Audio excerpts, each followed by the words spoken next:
At the very least, Turkey has become a transit point for people travelling to fight in Syria and for those trying to escape. Through these streets, we were taken to meet a man who has fled Syria because of what he has seen and what he has done. He calls himself Saleh. He is the only person who has ever seen Jihadi John kill and admit to seeing it. His victim, Japanese journalist Kenji Goto. This man was there. He saw it happen. Yes. The person that everyone is talking about, who's known as Jihadi John, Mohammed Emwazi. Firstly, is that the man that we see in the many videos? Is that him? And did you see him kill? Exactly. Can you tell me? When he killed Kenji Goto, I live showed this, but not nearly, from a little. But you saw him do this? And it is definitely him? I was shot. I was so. Would he have done more of the killings? Only I saw Kenji. Saleh paints a picture of a man who is in charge. The masked man he calls John, many call Mohammed Emwazi. He is, he says, the chief killer of foreigners for Islamic State's media arm. And after he kills, what does he do to the body, or does he just leave? And after he was killed him, 3 or 4 person coming take the body, but in a car. After that, John went different tower, any road. He disappears. Is he in charge? Is he the boss of the killing? Maybe. Explain a little. Maybe. The big boss with them. Turkish man say, but this camera there, change place there. But John, the big boss, all time say to all, fastly, we should finish. So he's pushing it along. And when are people scared of him, or do they respect him? So respect him. So only he take, only others do. So he gives the orders on everything. And why is he so powerful? Why is he the boss? Maybe because he used the knife. I cannot understand why he is strong. But it could be because he does the killing and is happy to do it. Maybe. One man can kill all. People will respect him. Can you explain how the killing is done? Foreigners are treated differently to the locals. Syrian man, anyone can kill him, but so strange man. Only John. And it's always John.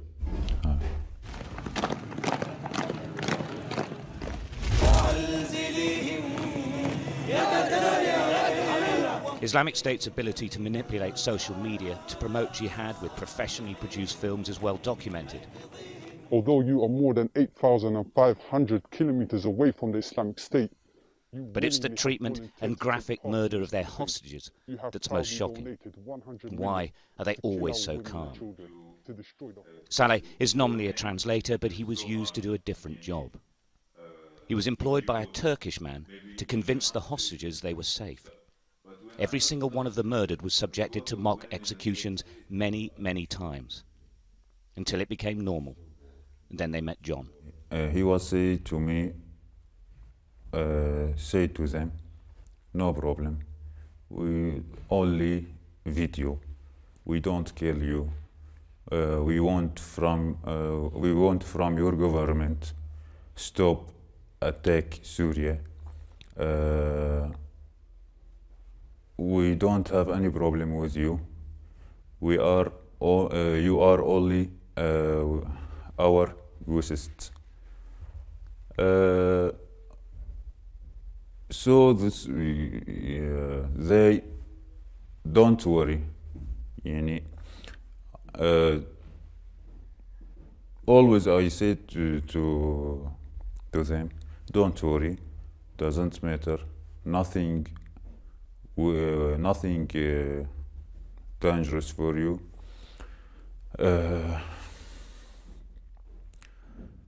But at the end, you show and I was sure. What were they treating them like? No, maybe raise her voice, but without hitting. Why all time he said to him, it's a brother, don't afraid, don't afraid. Because he want, this I will explain. He want when he will kill you, really, don't under his head. You exactly. Of course, you should. You say this message. I'm living in ISIS. It's Baqiya, and you will stay. Will continue. Saleh says that the command and control structure of Islamic State in Iraq is dominated by foreigners. In fact, he says that there are about 70% foreign fighters against 30% Syrians. And there are more coming. He was used to facilitate the arrival of new recruits passing through predominantly Arab towns like this one in Turkey. Crucially, though, he was also involved in the interrogation of new hostages. This man from England, Netherlands, I don't know. But he was a hostage? And he was speaking English? Yes. But with an accent you didn't understand? He was speaking English so nice. Sometimes I don't understand for him. Understand what he said. What did he look like? He was but mask. He was masked. All question around gun, around your job in Syria, who sent you to Syria, who is your partner there, when will you came to Syria, where you stayed, in Idlib, in Aleppo, all thing answer, give answer, no, I'm breeze. So after that, he said to me, the Turkish man, this, don't worry. Oh, after that, he was so afraid. He was very afraid, was he? Saleh has left because of what he has seen, and he is scared. The guilt he feels compounded by his ability to convince the hostages they were amongst friends. To calm him, Kenji Goto was given an Arab name, Abu Sad. ISIS give the hostage idea. If you should be Muslim and come with us. When I went to Prova, he said to go to Abu Saad. Yani, maybe I was thinking myself, maybe they try to, this old name is so hard, yani, Kenji Goto, maybe he cannot say Abu Saad. But when I noticed Goto, when they said Abu Saad Goto Haman direct, relax.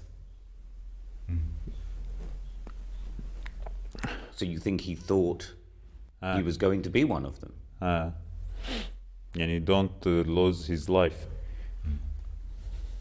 But they'd all do. Almost all. Scared and emotional, Saleh ended the interview. He left knowing his life, like those of the hostages, is now in permanent danger from Islamic State. Stuart Ramsey, Sky News, Turkey.